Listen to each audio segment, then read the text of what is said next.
Upload. All right. So I sent it. So this is the symbol for the Knights Academy that hangs from the banner that's in the rafters, like all throughout the academy. Oh. Do you see it? Yeah. And oddly enough, this, here we go, copy image. I just paste that right in there. Is the symbol for the Jedi of the world-renowned series Star Wars. So that's a thing. Copyright? No, I'm just kidding. Well, it's very Well, okay, the reason it's similar is because, for one, Star Wars 1 is a lightsaber that is shining at ignition point and then shining up. I don't really know what the wings do. Probably the Force. Yeah, I guess I can see that.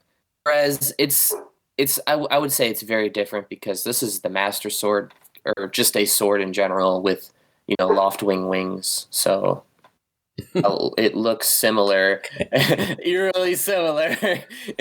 It's a different concept. So you could argue in court it's not.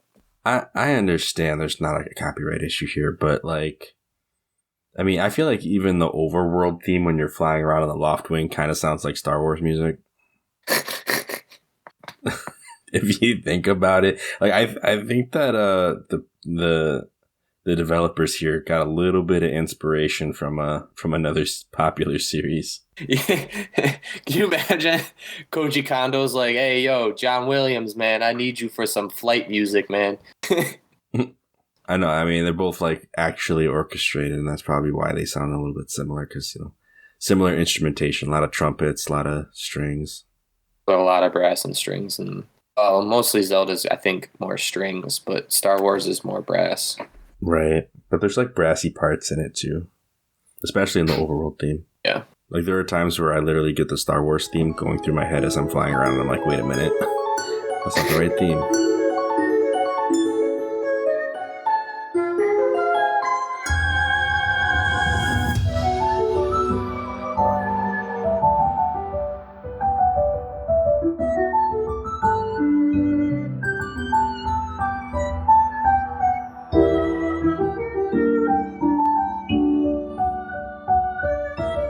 Welcome to A4NB4Y, the Zelda-themed podcast that's currently deep diving or flying through Skyward Sword, recently re-released with HD version on Nintendo Switch.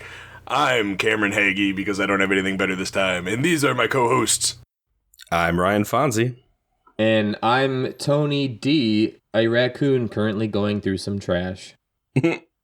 Right. Anything good?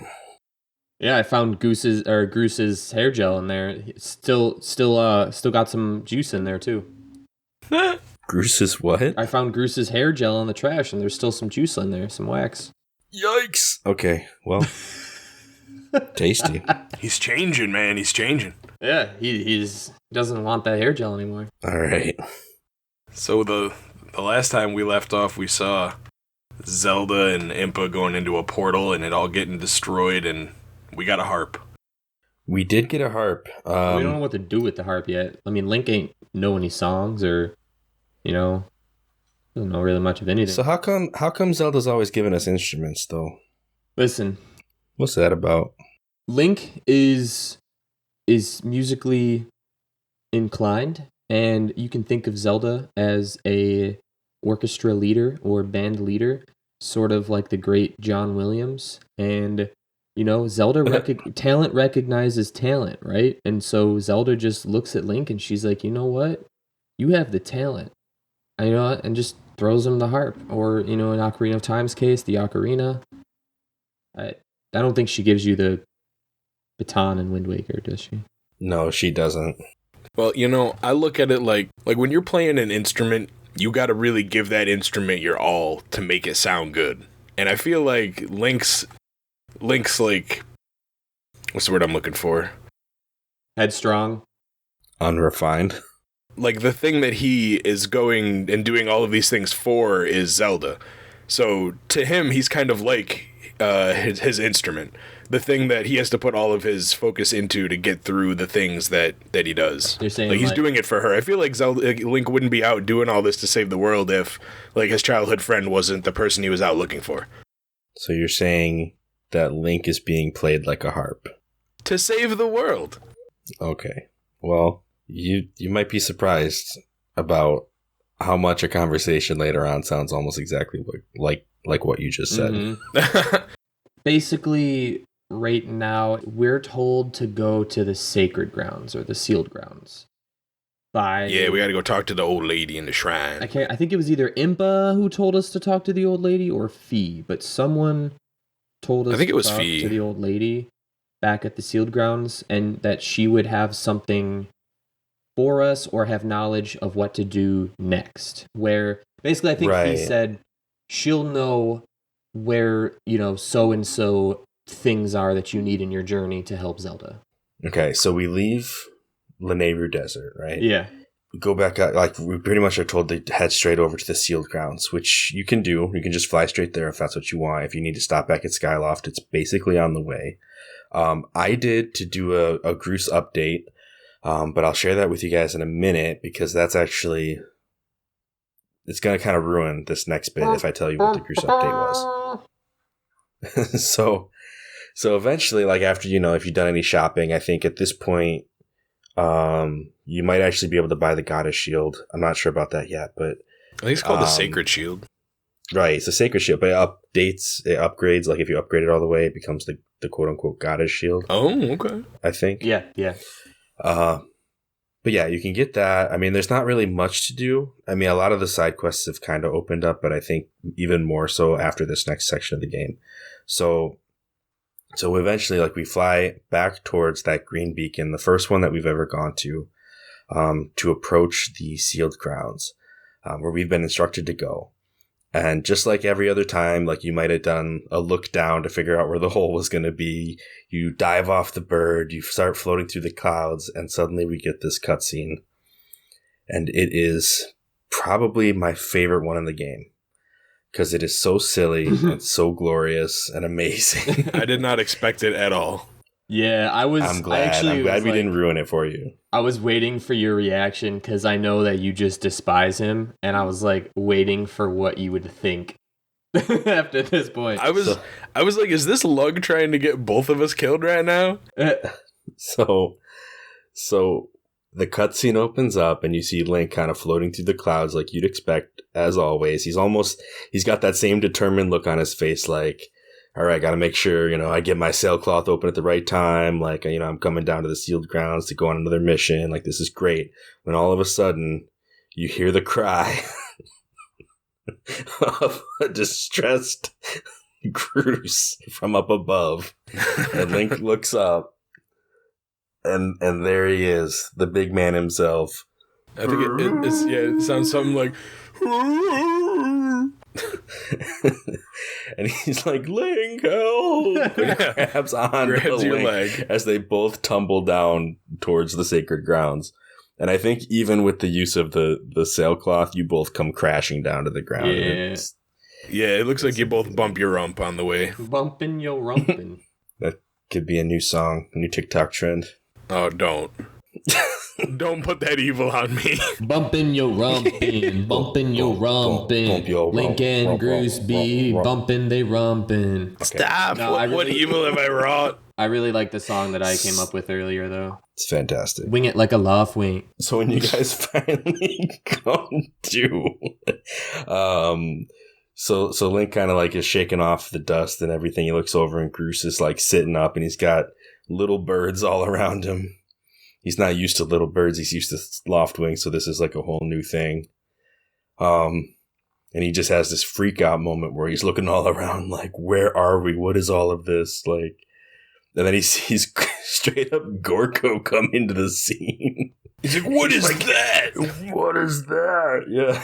Just, his mind is just blown. Like, oh, that's real nice. That's a sentient creature reading a map and walking very, like, straightforward. It's not a... Groose, come on, my man. I love how Gorko doesn't even notice Groose. Like, he's just, like, about his business. Yeah, Gorko don't care. Yeah, he is absorbed in his map. It reminds me of somebody we went to school with who would read books and tune everything out. Oh, okay.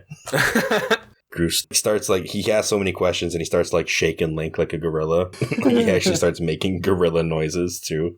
It's kind of funny, but he just needs that explanation. So then Link kind of puts his hands on Groose's shoulders and just gives him this look all right, guy, let's go through this, and kind of gives him the whole rundown of what's going on. So then Groose is oh, so what you're saying is that Zelda's fine and that she's down here somewhere and that you've been looking for her, because clearly Link has yet to actually tell Groose any of this, regardless of how depressed Groose was getting. And he's all right, I see how it is. And then he's you know what, don't even worry about it. You can just go back to Skyloft and relax now. I got this. And then he kind of walks off towards the temple. But basically he just takes over. And in fact, he looks around at the area and he's this place needs a name that really speaks to its rugged nature and its adventurous, explorative, brand new nature. Right. And he decides that the name it should have is Grooseland. Which is, I forgot about that. That was so stupid. This guy. So he's kicked the depression. In fact, there was the Groose update that we didn't do last episode. Actually hinted that this was going to happen. Because if you went back to Groose before you went to the beacon to get back to, Faron Woods, you could actually still find him in his room, but he wasn't sulking anymore. He had an idea. And he was I couldn't find the text for it, but I didn't want to go back through the video and try to find it either. So I just, just paraphrasing here, but he's basically hey, what if those beacons, I just saw, I've seen all these lights that have appeared, through the clouds. What if that's all Zelda signaling out to me, to come and find her? He's maybe that's it. Maybe I need to go down there and see what that's about. So, he basically gives a hint that, he has no idea what those beacons are, but he's kind of cracked to the point where he's ready to do anything. And his next desperate move is to jump through the cloud layer without any kind of plan, because clearly we all see how it played out. But yeah, this is a major step for Groose is learning about the surface and actually becoming one of the characters that we'll see on the surface pretty much from now till the end of the game. Ooh. Yeah, so it's just the development of Groose. That's our major Groose update. The Pompadour hero wannabe continue to follow us as he changes. Yeah. It's like an animal documentary. And here we have the natural habitat of the Groose in what is the so-called Grooseland. Here we can observe that the Groose has used his ability to curb his depression and fall into a... Okay, I'm sorry, I'm done. As you can see, his ego has not been affected by his recent depression, as he immediately dubbed the land Grooseland. He's back, baby. His confidence is back. Some would consider this resiliency a coping mechanism as he returns to his natural state. The Pompadour Prince is parading again. Oh my goodness. Well, yeah, at this point, Groose, he basically just runs off and runs towards the temple, and it leaves you time to talk to Gorko, and Gorko doesn't even clearly even comprehend that Groose was even there or making this noise, but he does share with us that he finds out about a certain type of wall, and this wall or statue as well. There are certain statues scattered throughout the land that if you play music around these walls, that you see birds nearby or butterflies, magical things will happen. And Gorko doesn't know what these magical things are, but somehow he knows that magical things will happen as told by legends. Yeah, I mean, he you play the harp to the butterflies. And just in case you were wondering, the butterflies up on Skyloft don't care about no harp, so don't even try. Oh, they don't. But the ones on the ground seem to care a lot. And you can actually get gossip stones to come out of the ground by doing this. In fact, that's the first example you get is a gossip stone. So the next part is actually when we're talking to the old woman, right? Mm-hmm. Yeah. So we actually go back to the sealed temple. Groose is frustrated with the old woman. Yeah, don't we like walk in and get a cutscene and we just hear Groose go like, ugh! Yeah, because the old Or woman's some stupid noise. The old woman's like, Link is basically the chosen hero of the goddess, and Groose is like, but why am I not the chosen hero? I'm better than him. Kind of thing. And he gets all sad. Right. Yeah. So basically what we suspected all along is entirely what's true. Like, Groose is still thinking that he's the hero of this story, that he's better than Link, that, like, he wants to do the things that Link's already been doing. Like, he's there and he's like, what do you mean? Like, I'm not going to, and, you know, old lady's straight up like, yeah, you're not the goddess's chosen hero. Like, that's not your role. That's taken by somebody else. And he's like, well, who? And then he sees, like, Link walk in. He's like, you got to be kidding me, this guy. Like, it's like, I've known this guy my entire life, and he ain't hero material. Yeah, but she does, I don't remember when, but she does tell him that he has his own important role to play here.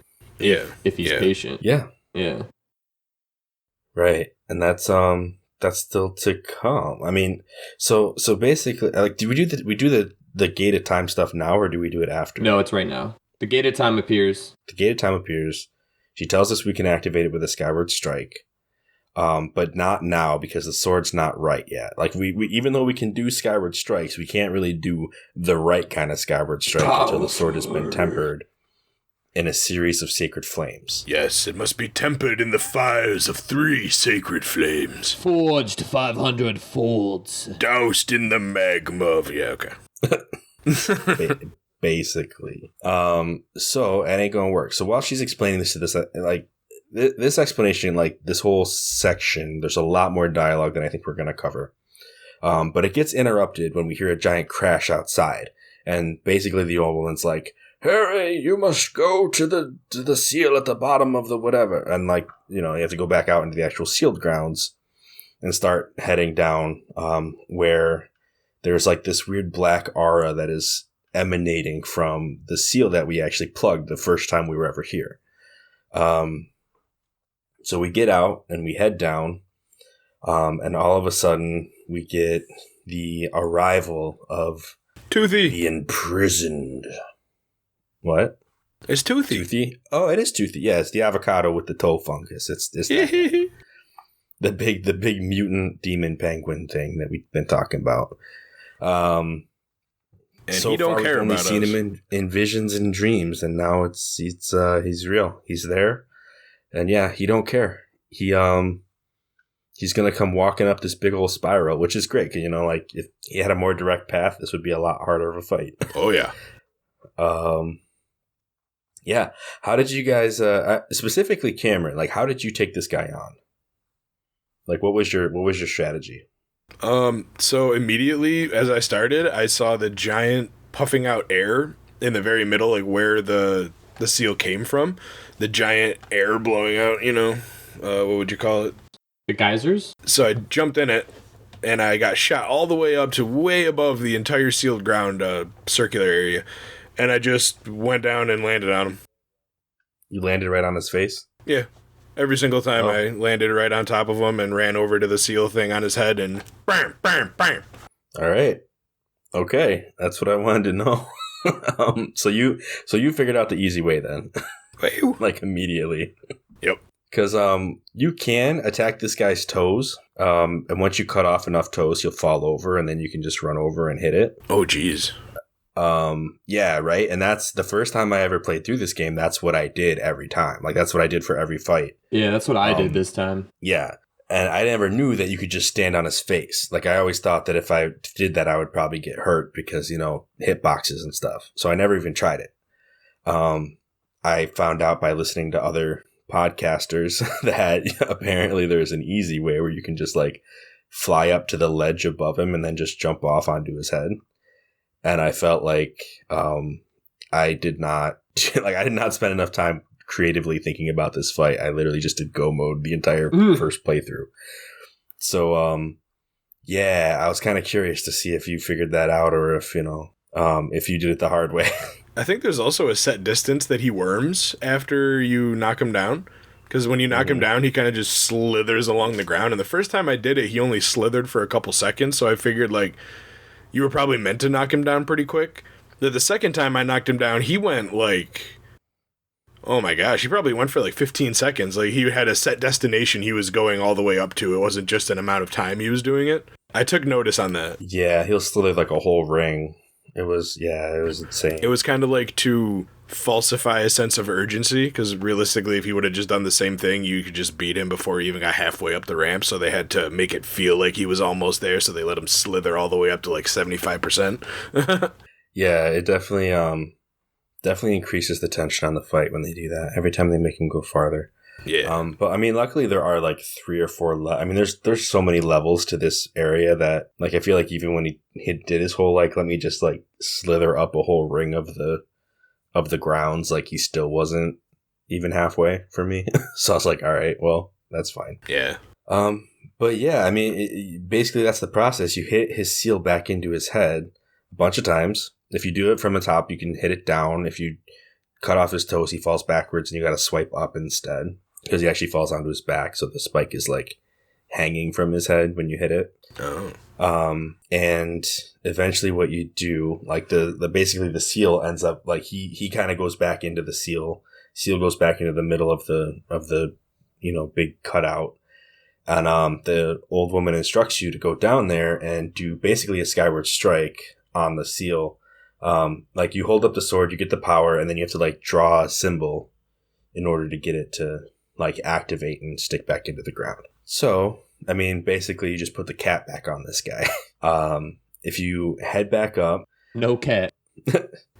right? If you head back up to where the old woman and Groose are, you actually get another conversation where Groose basically like realizes that he was no help whatsoever with that fight. Like, he just dawns on him that, like, all right, maybe I'm not the hero.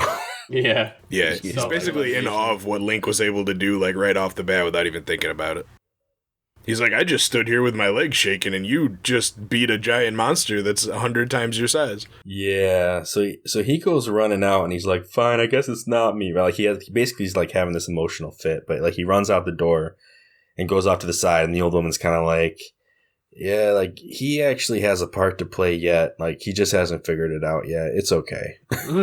Basically, like let him have his, let him work it out. He needs some time. But of course, I'm like, he doesn't need any time. I need that Groose update. So I'm running out there to go talk to him. And basically, he's just like pounding his fist against a random cliff. And he's like, I'm useless. I wasn't able to do anything. And he's just, continuing to kind of feel that way. He's beating himself up, man. Right? Basically. So yeah, he won't change his dialogue for a little while yet, but by the end of this episode, again, another Groose update coming at you. Oh, stay tuned. So then we get the instruction that we need to go, like, we've already been told we need to go temper the sword. He's like, we need to find somebody up on Skyloft who knows the rest of the song of the goddess. I even think the old woman teaches you your first harp song. Yeah, Ballad of the Goddess. Right. So you learn the Ballad of the Goddess from the old woman. Because you have to time the strums with her hair.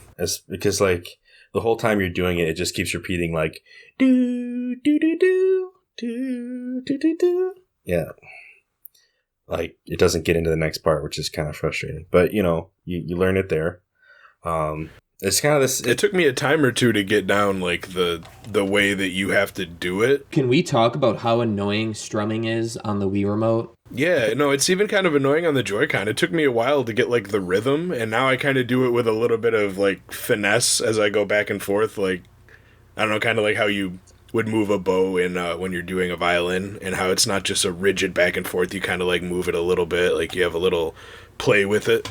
It's kind of how I move my arm when I do it. Yeah, that's kind of how I've always done it, and that's why it worked. Like, I got it first try, but it's very much like a smooth motion for me. Like, it goes, go left and right, and I do like a little circle pretty much. Yeah, on each side just to keep it smooth. Kind of like how an orchestra conductor would stand there and move the stick around.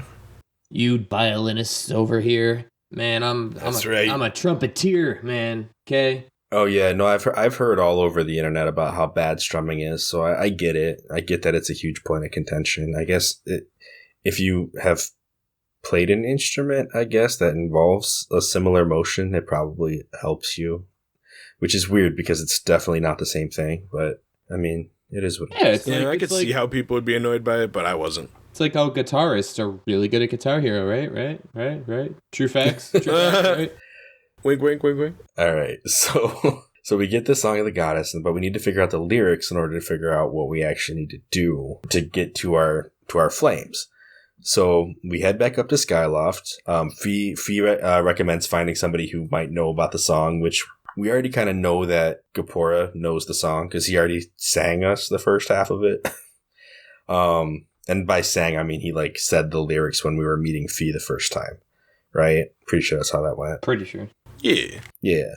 So we go back to him. You actually talk to different people to ask about it, but they'll just direct you to him anyway. So I mean, if anyone, if you've been paying attention at all to the story, like if you know anyone's gonna know the song, it's gonna be him. Right.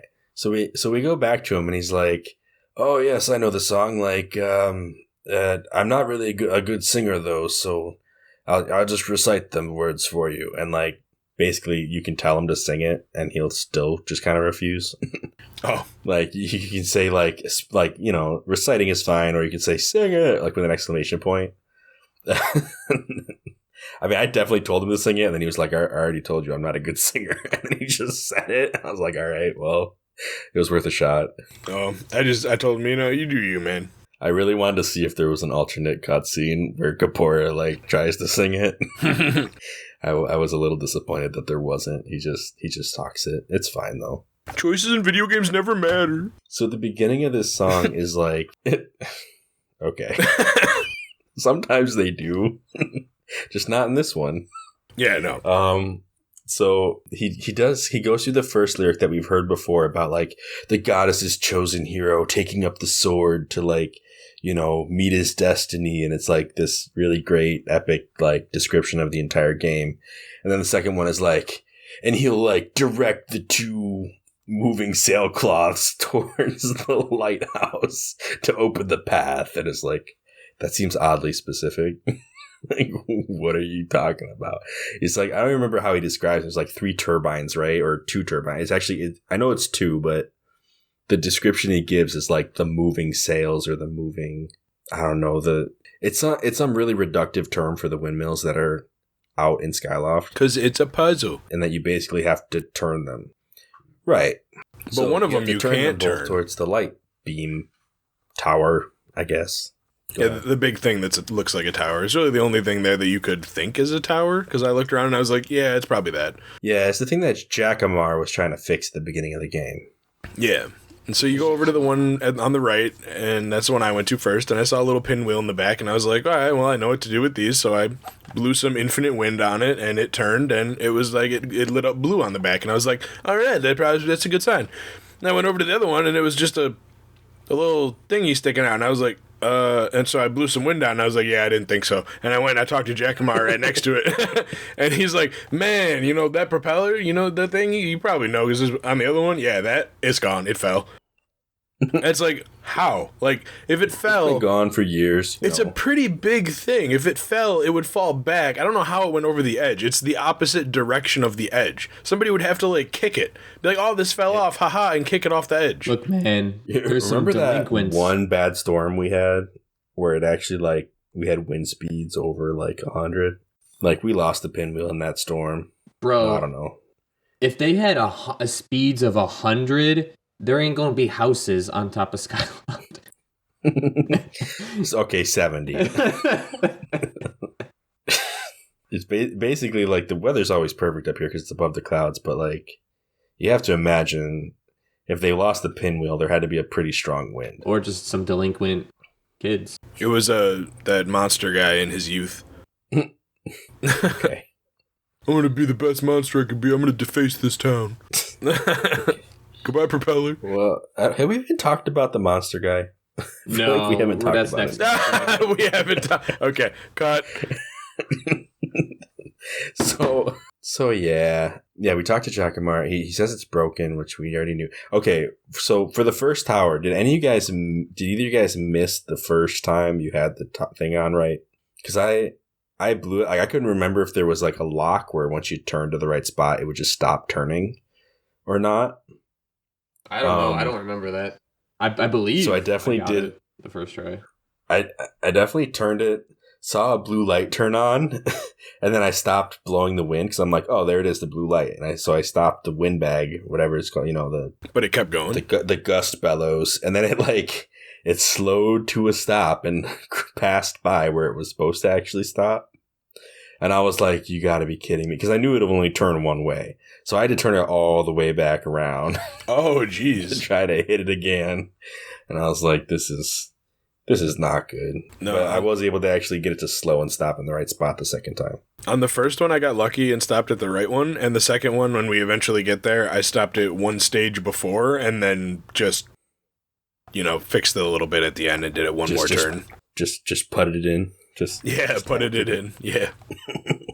All right. Nice. So I guess the next thing to talk about is how we actually got that second pinwheel. Because I'm not gonna lie, I saw it when we were in Eldon, and I just remembered where it was. Like one of the key parts that we had to get into the Earth Temple was actually buried right next to it. Is like where we knocked over the tower. And so I saw it, and I was like, well, I know what that is because I played this game before. I'm like, and I know exactly where it is. So when I had to go on the mission to find it, it was very quick to find. But the other piece of this puzzle is that you can't carry it on your own.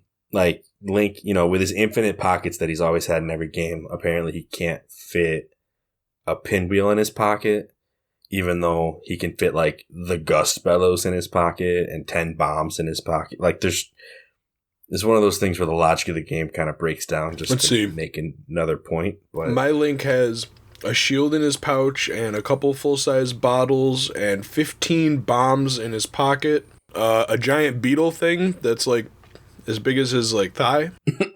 a bag of infinite winds. Right. He's got it all going on, but that propeller, it don't fit. The shape's just wrong. The shape's just wrong. Beetle, you sell like a propeller pouch? Nah, bro. A propeller pouch. Yo, I'm trying to stock up on some propellers, man. You get out of my ship with that blasphemy.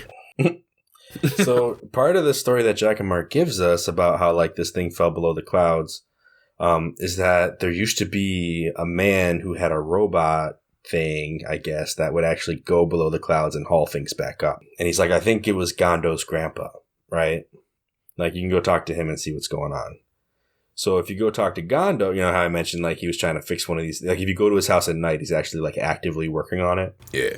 But you can actually go to his shop in the middle of the day now and ask him about it. Like, this was an option that you just haven't had until this point. Even though he's been working on it, you don't have the option to help him with it until now. And basically, you tell him that you need his help from the robot. And he's like, what? What do you mean? Like, are you trying to mess with me right now? Because, like, nobody, I guess, has ever believed that this robot is fixable and that his grandpa actually had it. And I don't know, like, why Jackamar has never showed him any support. But I guess everyone else is kind of like, thinks he's wasting his time with it. I know that his mom does for sure. Like, if you go to Gondo's house at night, he's got this graying mother who is like always washing his clothes because he's always getting them dirty with all like the grease and stuff from his work. Mm-hmm. And she kind of, she's a little bit upset with him because he's always just making his clothes dirty and like working on this robot rather than helping out. He's like, he's always just fiddling with that thing. And like, so you look over and he totally is, but that's his life's passion. So you go talk to him. He's like, wait, so you actually believe in me? Like, you actually believe in the, the robot? And I was like, yeah. He's like, oh man, that's great. But I was told we need some kind of like ancient flower. An extract from a flower that hasn't existed for some time. Which, lucky for us, we had to run in with some ancients who just happened to exist around these flowers. I had 5 in my bag. Right, so you can just be like, use one of mine. Like, you don't even have to go collect it if you manage to just pick one up on your travels. So, with nothing but the power of a good oiling, this dusty, like, rock, all one color, yeah, basically looks like it's turned into stone. Aincho somehow is rejuvenated back to life, has all of his colors back and everything, just from the oils of one ancient flower. Electric circuits have power again and are running, and you can see like the electricity in between his limbs. Everything's great. Just a couple drops from this flower. Right. Which we all know. I mean, that's the power of an oil change. I mean, you really, I mean, think about it. You want to make something new, just drop some oil on it. It's all good. Some WD-40 to it. Is it supposed to move? Yeah. All right. WD-40. Hey. Cool. So we lube it up. It's good to go. Yeah. I mean, he comes back to life and he's like he's pretty respectful of Gondo. He's like, oh, thank you for fixing me, basically. And then he looks at you and he's like, who's this little guy? And Gondo's like, hey, show him some respect. Without him, you wouldn't be here. And he's like, all right, I guess I regretfully, am obligated to show you my appreciation. He basically, hates that he has to say thank you to you. He is so rude. This dude dubs you Master Short Pants at some point. Because that's, his big insult for you is that you have short pants, which is nonsense because he doesn't even have legs. What are you... Yeah, really. And he's mad short himself. If he was he would go up to Link's knee. What? Look, that? It's coming from a place of unconfidence. Okay, every bully bullies because there's something wrong with how they see themselves. He's not happy with himself. So you think L33S Scrapper here has a Napoleon complex? He very well. That's what I'm saying. He knows he's short. We talked last episode that it's almost as if these robots don't have personalities, and then I don't remember who said it. One of us said that some of these robots do have personalities, which makes the other one look like bland, just chips, right? In the process, but.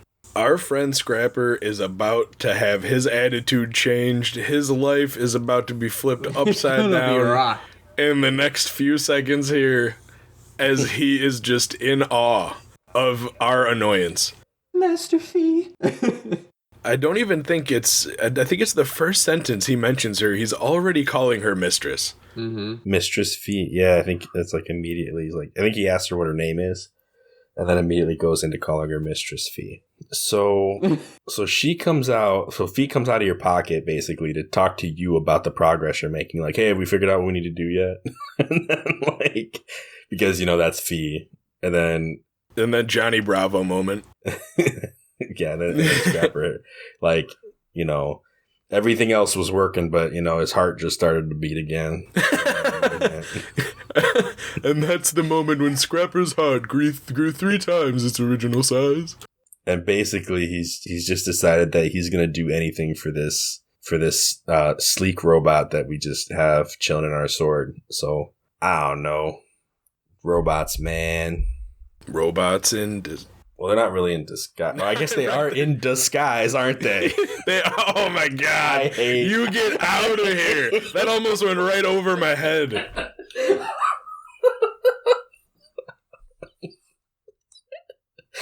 Oh my god! We've been sifting through so much garbage like raccoons. We just found some gold. Oh my goodness! Yes. All right, so I'm gonna be able to stop. Disguise.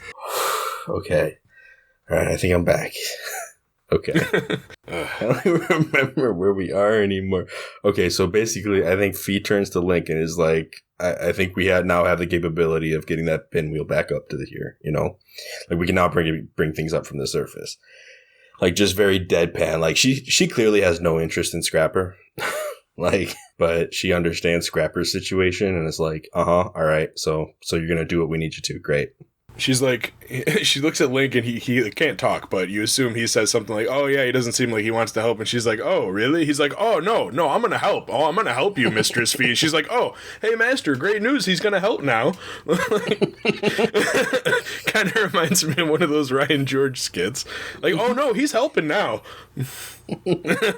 Oh, goodness. I think they even do some robot talk where there's no dialogue. They just kind of stare at each other and make beeping noises. And then she's like, all right, we're good. Yep. R2-D2 it up. Link's just confused by the entire interaction. So basically, it's like when we go and find it, she's like, I think she even says like we can douse for this at some point, which best mechanic in the game. So we're pretty much all set. 10 out of 10. So we get down there, wood douse again. We get down there and we douse our way over, unless you already remembered where it was and you just run over. And basically, Fee calls Scrapper telepathically.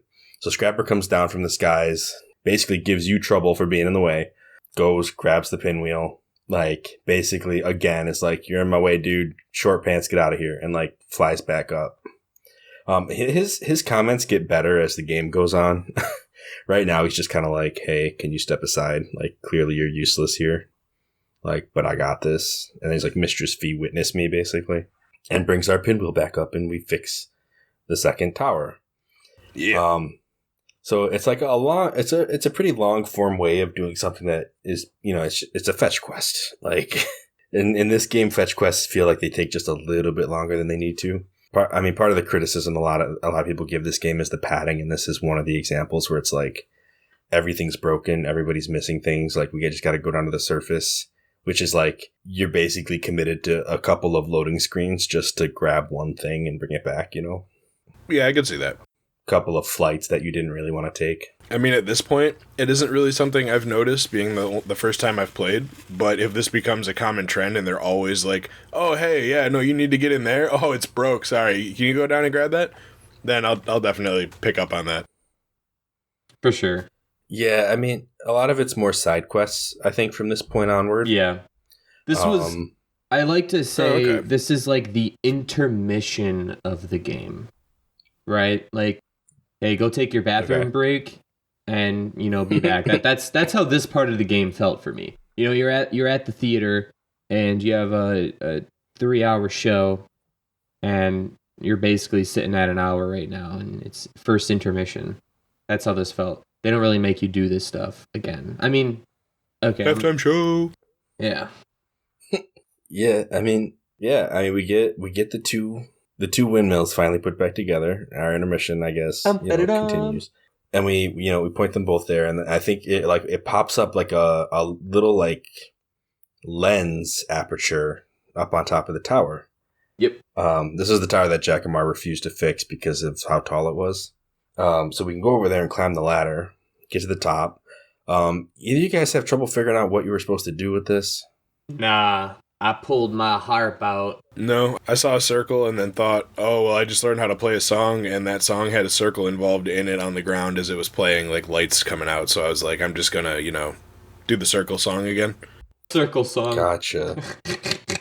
No, it makes sense. I mean, I did learn the song, but it didn't occur to me because this was like a whole week away, or maybe a few weeks. I don't remember. But I forgot about the whole harp mechanic and was like, oh, like I saw this lens. And I saw the light that was supposed to go through the lens. And I was like, well, that's not angled right. And like I tried to like hit it. I tried to find a switch or like another pinwheel even to turn it. Because I'm like, it just needs to face the other way. Like I knew where it was going to send me. But I couldn't figure out what to do with it for a little while. It had the goddess symbol in the lens. So I was like, maybe a skyward strike. That didn't do anything. I was like, all right, well, it's not that. And eventually, like, I think I left to go like talk to Gapora and hear the song again. And he didn't even tell me the song again. He just was like, even if he did, it was just like, hey, turn the two windmills towards the tower. And I was like, that's not helpful, Gapora, but okay.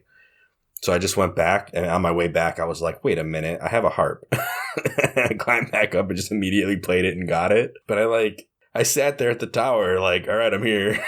Like, just do the thing, please. Just do the thing. It said no, and I had to figure it out for real, and then it worked. I see. I went there in gameplay time. I went there right after, like 15 minutes after. It was like the next day when I started playing again after learning the song. So I had the harp fresh in my mind. Yeah, it was a pretty cool cutscene watching the lasers shoot through the dome, right? I mean, it's pretty great. Yeah, it was just a cool laser beam that went and hit the giant thunderhead clouds, and it was like, bam! Yeah, and let's talk about that thunderhead, man. Yo. Because this big bubble has been just sitting there this whole time, and like, there's been no explanation for it. You get too close to it, and there's just a bunch of wind, like, gusts that will knock you off your loft wing and basically just discourage you from going there, even though the loft wing won't go through it anyway until you have this up. Yeah, it's just been like it's one of those like obvious mysteries. Like clearly that's something, but we just didn't know until now. And so we finally get to fly into it, and it is in fact the Thunderhead, which Thunderdome was taken. So welcome to the Thunderdome. The Thunderdome or the Thundam Dibadome. I treated this part, dude. I had straight like. You don't need to do this. In fact, this is totally optional. In fact, you can just fly straight to where you need to go. There's a few islands you can go to, and then like a couple main islands. There's also an island that there's not really anything on it at the moment. And man, let me tell you, I treated this part of like Star Fox. I was going like playing Quidditch with these giant scorpion dragon things, and I killed probably like dozens of them, and they just keep coming. But I was like, I'm having so much fun. I was doing spins and just like, it was great. I couldn't actually figure out how to hit them. I ignored them. I did a dash into their tail and nothing happened. I was like, okay, what am I supposed to do with that? You gotta just hit it. Well, that's what I tried, and I didn't see any effect. And I was like, all right, well, I guess I'll just avoid them for now. Oh, guess you didn't hit it. Ask the guys when I get on the podcast. Oh, I don't know. I flew over to the Rainbow Island. Yeah, there ain't nothing there. That was fun, but there was nothing there. It's just flowers. Just catches your eye. It turns out I had a couple goddess cubes active in this area already, so I was able to go open a few chests. Hey. So that was cool. But yeah, I mean, basically the skies are all dark in here. It's perpetually like raining. I mean, I guess there's a lightning storm, but it doesn't really catch your eye that much. Like I don't remember ever like getting blinded by lightning or anything. Cool puzzle though to get into the tower. Oh, by the way, that's where we're actually headed. Like, what's up? I forgot to mention they were called Skytails. Just for context, the creatures. Skytails. Skytails, yeah. Did they look like you could make a big old haunch of ham out of one of them? No, they're basically they're Chinese dragon-esque. Yeah, they're like a 10-foot long by 6-foot wide, or maybe bigger dragonfly in a sense. Right. So I guess that's just confirmation that the Skyloftians 100% eat loftwings. They're loftwings. Yeah. No. Maybe they wait until they die of natural causes and then eat the loftwings. Who knows? But that also would explain why they don't name their loftwings to try to avoid the sentimental effect of that. All right, got real dark real quick. All right, let's never forget the great loftwing hunt of 82. Great loftwing. Shall never relive those days. Oh man, so many hunches. so many hunches. There's one for every home.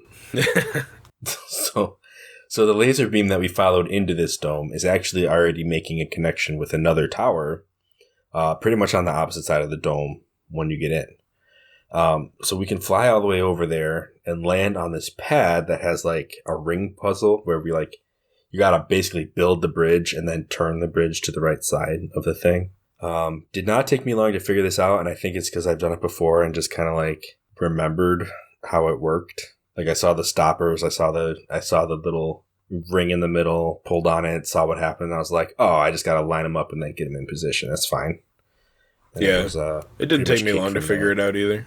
It's a cool looking thing though, because like how the platforms like follow the pieces of the puzzle. Yeah, no, it was a cool puzzle. It probably took me longer than it needed to actually like solve it. I went around a bunch of times to like get in the right spot to stop this side from moving and line it up with that one, and then go around to get to this spot to line this one up. I probably could have done it faster, but it didn't take that long overall. Gotcha. Yeah. No, it's good.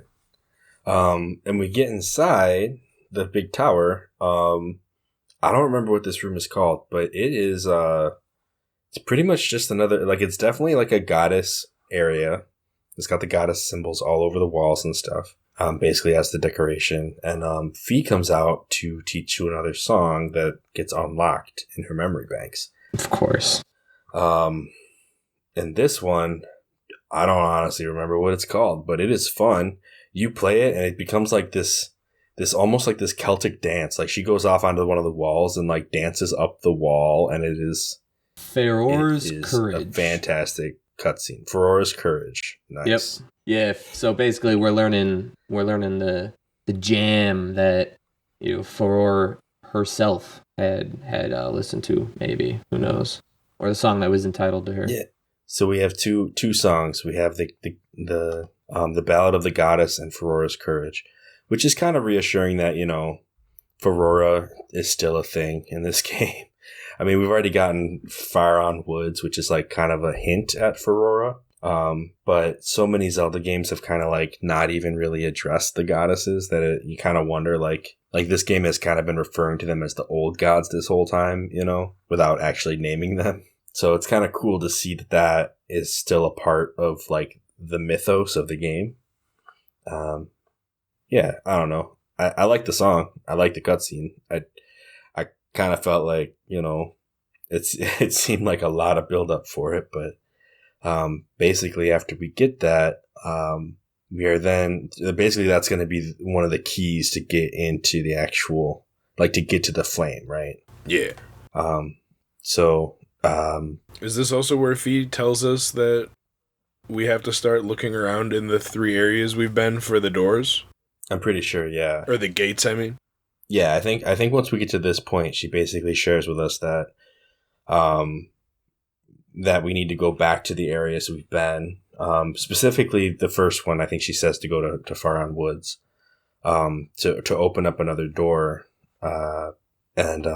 Yeah, we have to look for our first silent realm. I don't know if she mentions that by name just yet. No, I think she just says we're looking for a gate to a different realm. Gotcha. Yeah, I don't remember. I mean, she basically gets a lot out of the memory. Like it's like one of those situations where she would be ice skating, except there's no water. So I think she just does a little dance instead, and kind of just gives you the message from the goddess that kind of explains this. So we end up going back to Faron. And when we land in Faron, you probably pretty quickly realize that it is not the same Faron that we were used to before we had done all these little quests here. It is very rapidly changed. Yeah, mostly the mobs have changed, like the actual enemies. Yeah, I fought a big dude with a shield and a spear I never seen before. The Moblin. He's a Tublin. There's a new Blue Bokoblin. There's more Keese, more Quattro Babas. Like, it's crazy down there, man. Like, I'm not gonna lie, I didn't spend a lot of time exploring. Because I actually, again, happened to kind of remember where I needed to be. So I fell down at the actual, like, viewing platform. Which is, like, the closest you're going to get to the entryway. And the reason I dropped there is because I knew there was a Furora symbol on the ground. And I thought that was going to be the gate. So I went in, dropped down to look at the Furora symbol. And then when she was like, oh, and by the way, we can douse for this gate that we need to go through. And I was like, all right. So I immediately pulled out the sword and just like pointed it at the Furora symbol, and that wasn't it. And I was like, wait, what? And I turned around and it was like, no, it's out in the yard a little ways. So I was like, oh, all right, that's fine. Essentially, there is an item hidden in this realm that we have to go to. And this item is an item that was put there by the goddess's trusted, I don't know what the word I'm looking for is, but the goddess's trusted associates, I'm just going to say, because I don't want to reveal too much information about who they are, put items that would help the chosen hero when that time would come, and these items are essential to the chosen hero's journey. So we need an item to get us basically further in the woods, essentially, to try to find the sacred flame. But first we have to get into this realm to get this item. Yeah, and we can douse for it. And then speaking of kind of an annoying fetch quest, we have Silent Realm. Yeah. Yeah, before we get to the Silent Realm, I wanted to throw a little tidbit out there for our listeners, as well as maybe you two, to help you guys in the future, because you probably run into these guys a little bit more. If you want to, especially Fonzie, you, like, there's a moblin coming up in a place where it's really hard to fight him, just get some glowing mushroom powder, pour it on a moblin, and you can take his entire health bar out in one stun. Wow. Nice. It's just like dumb to not use the glowing mushroom powder. What a health bar it is, though. Oh my goodness. Have you fought one organically, just straight up fought one? Oh, yeah. But I guess there's tricks to them, but I don't choose to. These, because, it's so easy to just pour the mushroom powder on. 25 hits. Yeah, that sounds about right. 25 hits with your sword. Just to get this guy who's fighting you the whole time. Like, you still have to dodge out of the way and, like, give him some space every once in a while. But overall, you have to hit him 25 times to actually take him out. Listen, man. It is not worth it. They just poured... you know that you can destroy his shield, though. Yeah, it doesn't Oh, yeah. really You help. can destroy his shield by cutting it up. Or, what I've been told is you can actually run up the shield, and that's supposed to, like, do something pretty great. Oh, that's interesting. As if you're like running up a wall. I don't know if it like kills them faster or what if you do it that way, but I know you can definitely get past them that way. Can you just like regularly slash his shield? I'm pretty sure like if you slash it one way, he'll lose like half of it, and then he'll like turn it or something, and you have to like cut it again. Like you have to get it down to a certain size before he'll throw it away. Yeah, you have to cut it up. You have to cut it both horizontal and vertical before he tosses it. But I was using the goddess strike every time from a range to do it. I wasn't sure if you could do it with just the sword. Oh, yeah, you can cut his sword. Yeah, you can do up. it with just the sword. Again, if you stun him, I mean, you can attack him from the front, but, just stun him from behind. You can get, if you use the trusted goddess tornado, you can get all 25 hits before he wakes up. It's crazy. Before he like turns around, you mean, or you mean the stun? Before the stun wears off, yeah, you can get all 25 hits in if you got his tornado. Wow. Yeah, it's I usually only have to deflect like 2 or 3 attacks once I start hitting him before he's dead, because I just go ham on him. I start off with 2 full power like spin attacks and use up most of my stamina, or maybe even 3 I think you can get out and still have a little stamina, and then I just slash like crazy until he winds up his sword. I get like 1 perfect block, and then I either finish him there or I have to block 1 more attack and he's dead. Because you can swing your sword really fast in this game. Yeah, I just remember fighting him for way longer than I thought I would have to. Like, at some point, you question, like, is this even doing damage? Because he just keeps going. Yeah, no, I did. The first time I fought him, I was hitting him like, is there something to this? Because it doesn't seem like anything's happening. Yeah, it's real rough. He's a sword sponge, man. I don't know. Yeah. Sword and then the sponge. second one I fought in the tree that's coming up later, I just went crazy and dropped him pretty quick. That guy? Yeah, that's the dude. I let him come to me, and then I just sidestepped him and got behind him and just ran down the path. I was like, all right, bye. Oh, no. Don't need to fight you then. That's the dude that I just stunned and just, yeah. Enough about the new tank that that we fight. Like Cameron was saying, Silent Realm. Fetch quest. The Silent Realm. Yes, and I know Fonzie probably wants to, kind of get our inputs on, like, what do we believe that this place is? Oh yeah, I'm more interested in Cam's perspective because again, this was his first time playing the game. So, like, how'd you feel about it? What'd you think of it? I was like very tired when I played this, so I didn't really put too much thought into it. I thought gameplay mechanic wise, it was just kind of like more of that padding like they were talking about, because I really didn't feel like it was adding anything to the game of me actually running around and collecting those. It was just kind of wasting time. But like the concept of there being like a spiritual realm where you have like, you don't have the hearts that you do because like your body and stuff. It's like just you get hit one time, you get caught one time, and it's over. I thought that was an interesting distinction between like the physical world and then this spiritual one. Yeah. And it also makes sense that the thing you're collecting is like boosting your spiritual container's ability to hold or something that's going to allow you to collect the flame. That's going to prove that you're worthy of it or something. Yeah. Right, like you get like a vessel, right? It's almost like it's like straight out Twilight Princess. It's like it looks like a little vine with a bunch of spots where little fruits would go or something, but they're not fruits. They're these little Ferrora teardrop things. And basically by collecting these, you are collecting like I don't know, a whole improvement to your spirit of some kind. Like, I don't remember exactly how they explain the lore, but basically, like, they introduced this game using all of this terminology. So you go and you collect all of the little pieces, and you end up being better for it in the end. And you get the item that lets you go further through the game. To me, this is like it's like a big analogy for like a meditation, right? Like basically you're going on this mind journey. Yeah. You don't have any of your physical items or anything like that. You're basically just here on this spot, and it's almost like a projection of yourself is doing this quest, which is why you get hit once. It's like you lose your focus. The way I picture it is like Link's like spiritual container is like a fishbowl that can hold like a cup of water, and they're like, nah, you need to be able to hold 2 cups of water to hold this flame. So this is the process of Link's spiritual container being able now to hold 2 cups instead of 1. It's growing, and you're probably gonna have to keep doing that to hold the more flames and stuff. Yeah. So have you guys yourself? Have you guys taken the time to really study the Guardians and the Watchers? Like, have you gotten close to them or like looked at them? To study them, just to watch, just to... No. I noticed that the Guardian kind of looked like the final boss from Risk of Rain 2, but that's neither here nor there. Yeah, you're not wrong there.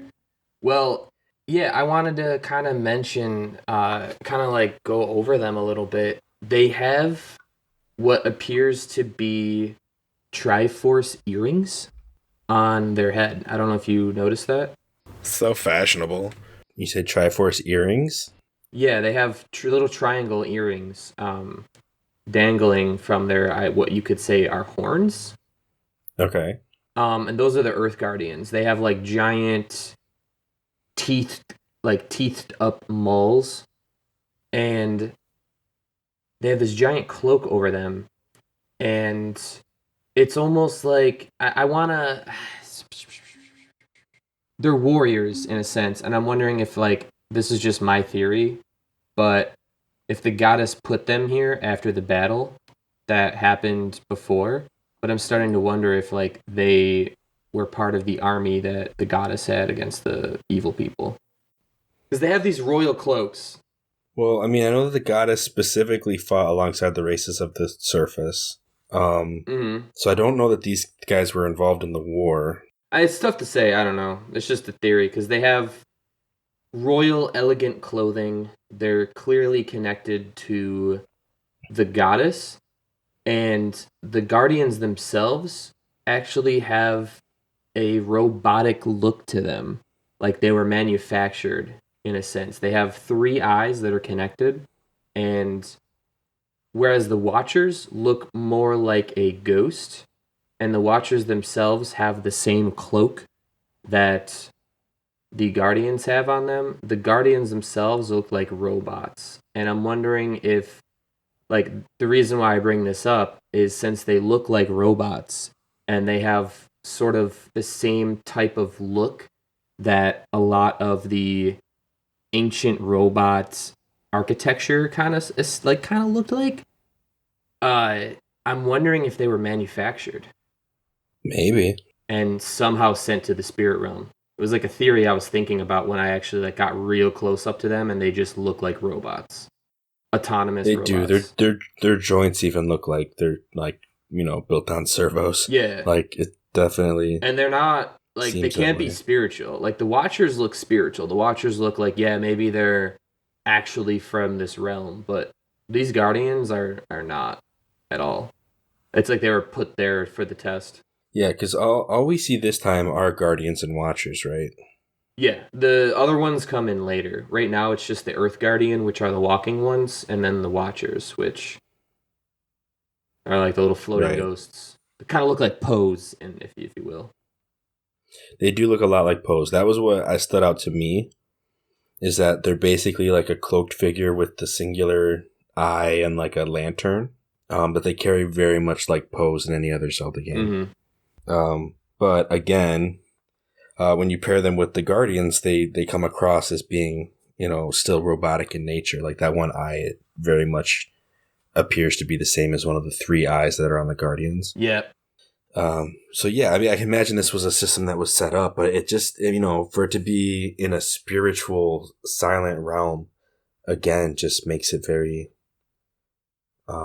strange, I guess. It's almost as if like the goddess herself, or even maybe not the goddess, whoever set this spirit realm up, it's basically, I want to say it's a pocket dimension in a sense. Like how... Yeah, to me, I feel like it's a mindscape, but it very much is like a pocket dimension. It's weird. Yeah. Because like Link has... I think the mystery part of what makes it, The reason what makes it feel like a pocket dimension more than like a mind journey in a sense is that the two things stuck out to me is Link can take things from in that realm and bring them back into the physical realm. So he can take those dusk relics, which by the way, Cameron, I hope you found a lot of those because you're going to need them for item upgrades. But the dusk I found relics, like 3. Can you go back and get more? Yikes. Ooh, dude, there's like 6 or 7 in there. I walked away with 9. Yeah. And what I did is I did the whole mission, like grabbed all the little like pieces for my vine, and then I after you do that, there's no more timer. So I just wandered around looking for dusk relics after that. Oh, okay. But yeah, like, it doesn't tell you. I don't know if you can go back in. I feel like the answer to that might be no. Don't worry. I mean, you got other... Just be proactive the next Silent Realm. But yeah, like you can take the Dusk Relics out, and also the item that we get at the end, which is the Water Dragon Scale. I mean, you can take physical things out of this realm, so... I don't know. It's weird to me. It feels like a pocket dimension rather than sort of like a mindscape, like some of the things that Ocarina of Time brought us to. Yeah. The Water Dragon Scale might just be like... No. I was thinking it might just be like an item representation of what the expansion of our spiritual containment unit gave us the ability of, when we expanded what our spiritual... I like that. And then the item is just kind of like, oh yeah, so you can do that, so here's a thing that'll remind you that you can do that. Here's your new power. But the Dusk Relic's 100% you take back and physically use to make an upgrade item, so... While I will say, for right now, and I know Fonzie knows, I believe, I will say for right now that makes 100% sense, but only in this Silent Realm. Okay. The other two... Well, yeah. You take a physical thing out. The Amber Relic and the Dusk Relic, I'm pretty sure, are supposed to be yin and yang. Yeah, yeah, they are. The Amber Relic would be yang. The Dusk Relic would be yin, which is like the dark side of it. So it's in that sense, it's like kind of a parallel world, right? Because I mean, it's the same layout, right? I mean, the ground's all the same. You go in, you find this like, and it even says the shape of the Amber Relics is mysterious. I don't even remember what it says about the Dusk Relic, but like, if that's what they are, then it doesn't really like bringing them in and out of this realm. Like, it actually makes sense because it's not like these are kind of a mysterious item to begin with. Like, for all we know, it could just be like a weird manifestation of something that's spiritual, Oh yeah, like gratitude crystals. Right. Something like that. Which we haven't gotten to yet. It's all right. So there's a lot of art in this game going on. And you can get gratitude crystals at this point. Like, I did a bunch of side quests and got some, but, we'll... Oh, okay. You just don't know what they're for yet. Okay. Yeah. Our listeners won't know what they're for if they've been playing along with us, not doing side quests. Yeah, but, I mean, so it's, like, to me, that's how that comes across. Like, I don't have an explanation for why we get the scale, at the end of this. I mean, that's a mystery. But, I mean, again, like... The understanding that we've been given for this whole thing is that it was set up for us to do by one of the goddesses in the first place. So it's like, who knows how that thing actually comes to be, But yeah, it's very ethereal, this whole process. I agree. Well, we got the Sea Dragon Scale because they wanted to have an underwater section, so we needed to be able to go underwater. Right? I mean... Yeah, if you want to take it from that direction, absolutely. It is kind of funny that like everything about that, how we I did the whole red, green, blue was our regular colors that we're used to, and this time we have still green, still red, and we have yellow. It's almost like they kind of shifted from like the element you're going through to like the element that gives that area its power or gives it its influence, like, I don't know if that makes sense. Like, instead of water being the wisdom, now they've put water into the forest because the forest lives on water. Like, like plants need water to grow. Cool science fact for you. I thought it was Brondo. Like, Brondo. It's how plants crave. Electrolytes. Right? No, and then, you go to the volcano and it's like, okay, it's actually the earth that's like what's there, but like, okay, what's the earth's power? Well, it's in, geothermal. It's red. It's that fire. It's, and then it's like the desert, for some reason they went with thunder. Like, I guess it's just lightning storms in the desert is something that the Zelda developers are really into. Or just that the desert in real life and in this game is a dangerous force.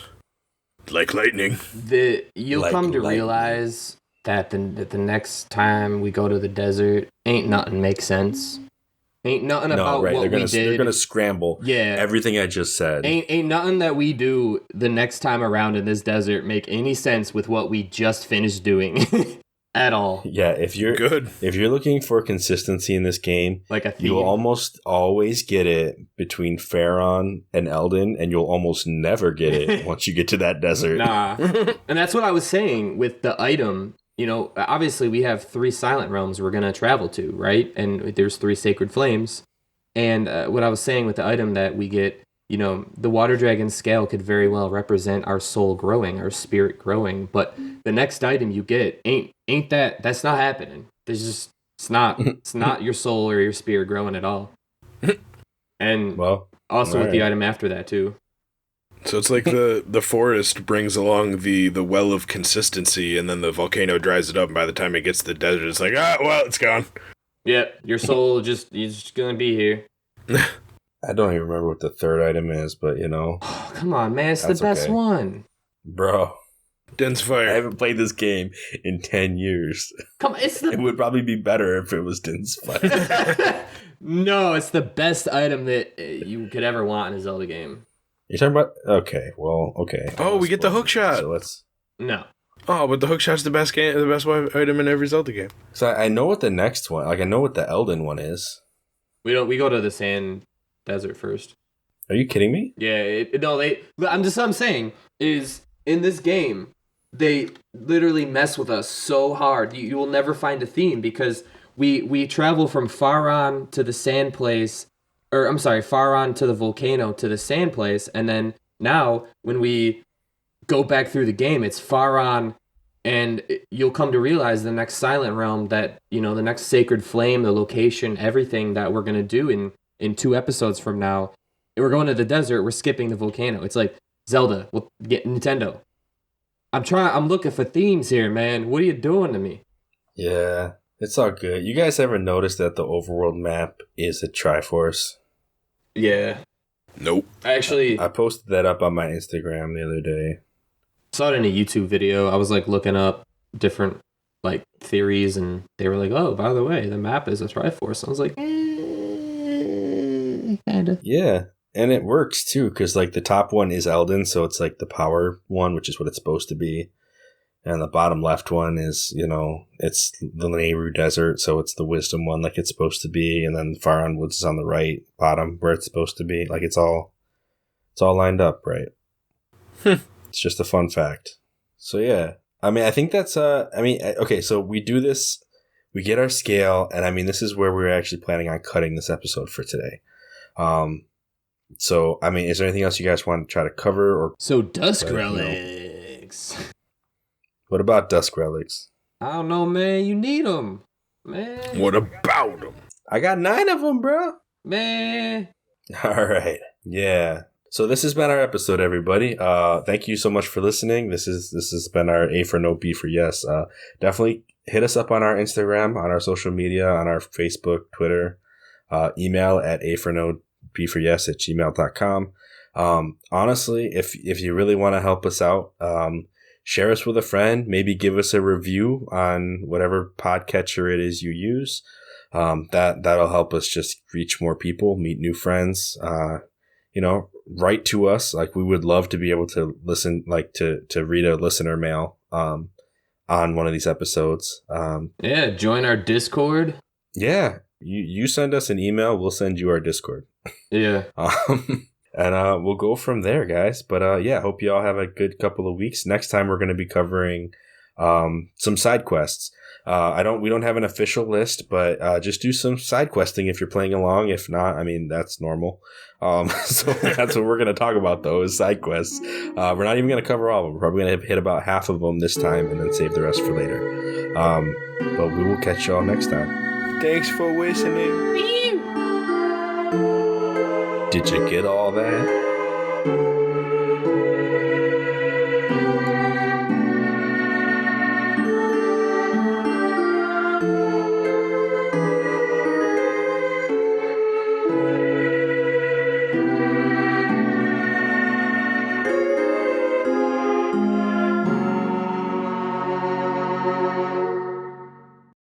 Going up in the chat box.